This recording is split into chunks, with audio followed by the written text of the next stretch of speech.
சுவிசேஷம். இந்த நாளுக்குரிய தேவ வார்த்தை.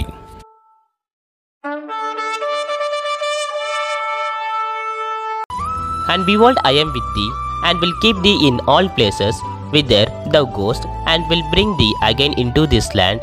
For I will not leave thee until I have done that which I have spoken to thee of. Genesis 28:15.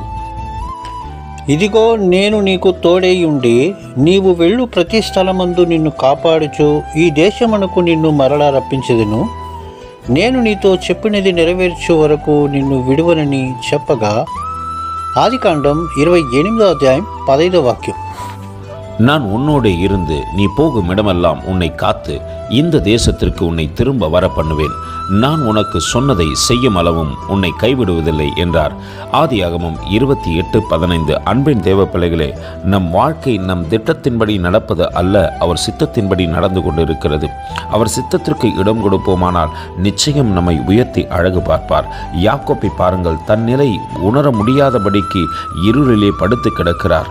அங்கே தேவனுடைய திட்டம் வெளிப்படுகிறது. நான் சொன்னதை செய்யும் அளவு உன்னை கைவிடுவதில்லை என்று. அவர் மறுபடியுமாய் அதே தேசத்திற்கு அவரை அழைத்து வரப்போகின்றார். ஆனால் எப்படி போனாரோ அப்படி அல்ல, சீமானாய் அழைத்து வரப்போகின்றார். எந்த மனிதன் தேவ திட்டத்துக்கு தன்னை ஒப்புக் கொடுக்கிறானோ அந்த மனிதனிடத்தில் ஏதும் இல்லாவிட்டாலும் தேவன் சகலவற்றையும் கொடுத்து அவரை நடத்த வல்லவராய் இருக்கிறார்.